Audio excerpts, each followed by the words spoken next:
5 things that ruin your Facebook ad campaigns. I'm going to show you 5 costly mistakes that I've made in my journey, and it took me a long period of time to figure that out. And the mind-blowing thing is that you might be making those mistakes right now, thinking that is the right way to run Facebook ads.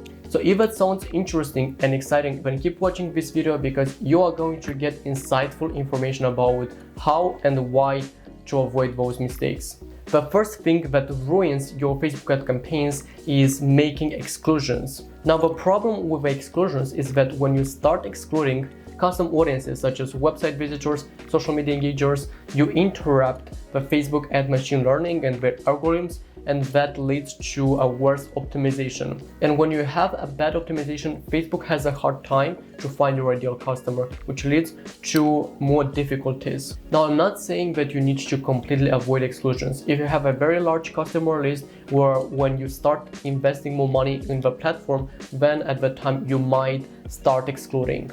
The second mistake is having the wrong message. Now, when I'm talking about the message, it's basically how you position your product on the marketplace. The last thing you want to have is to make people think that you are another X brand. Let's say that you sell fashion items or home decor items, it doesn't matter. You don't want to be another fashion brand or another home decor brand, because at that time you start competing based on price and it makes you have more difficulties to market your brand. Instead, you have to position your product differently from your competitors, and you can do that by having the right message. You can sell very similar products to your competitors, but if you have the right message, you will make your brand stand out.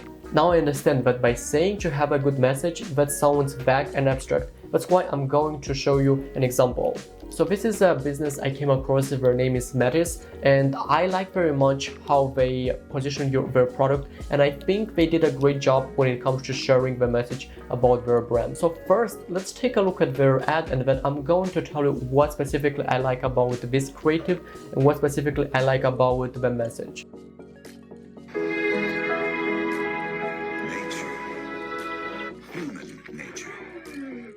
Nature is kind.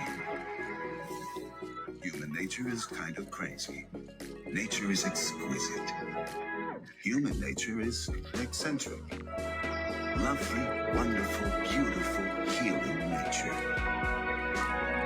Maggie's heartburn and indigestion relief. A natural remedy for human nature. As you can see, they position their brand as a product for human nature.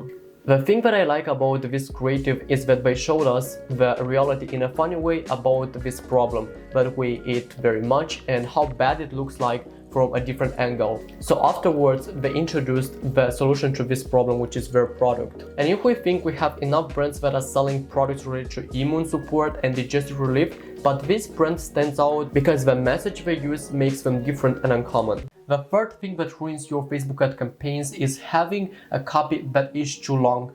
Going forward, we notice that people have a short attention span, which means you have less time to grab their attention. The first thing they do is they look at your creative. If they like the creative, then they will read your copy. Now, when I'm saying having a too long copy, that sounds again too vague. So for the top of the funnel, you need to have maximum 3 to 4 sentences. Basically, the part that people can see it without clicking on that see more button. And when it comes to the copy, you need to tell them very precisely and very short. And the reason you want to do that is that it looks more attractive to the customer to read it. And assuming that you have a good copy, you are more likely to make him or her click on your ad. For the bottom of funnel, your copy has to be even shorter sometimes, and that's because people already know about your brand, so you don't need to make much introduction.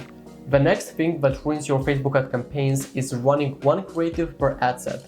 Either you're running one image or one video or one carousel, that will hurt the performance of your campaigns. And maybe you'll ask, why is that? Well, when you start targeting a new audience, you show your ads to people who interact differently on the platform. Some people might like video ads, Our people might like images or carousels. Personally, I like to engage with video ads. If you show me the same product, one with an image and one with a video ad, I will be more likely to buy that product from a video ad. By running one single creative per ad set, you limit Facebook to find your ideal customer, which actually leads to worse optimization. Because if we think Facebook is optimizing your campaigns based on how many sales you're getting for that particular campaign. And the last thing that ruins your Facebook ad campaigns is separating the placements. Let's say that you're using the same audience in two different ad sets. One ad set where you're showing your ads on Facebook and Instagram feeds, and one ad set where you're showing your ads on Facebook and Instagram stories. The problem with that is that you narrow down your audience too much. Facebook is gonna have difficulties with finding your customer when the size of your audience is too small. If you want to test in isolation, then make sure you don't affect the size of your audience. So I am talking about testing in isolation the creatives. That is gonna affect much more the number of conversions you can get. And that was the 5 mistakes that you have to avoid. If you enjoyed this video, then make sure you click on the subscribe button and on the notification bell to get notified when I'm uploading a new video. And also give me a thumbs up and don't forget to comment below and let me know what kind of topics do you want me to tackle in my next videos. Thank you very much for watching this video. Until next time, I will see you in my next one.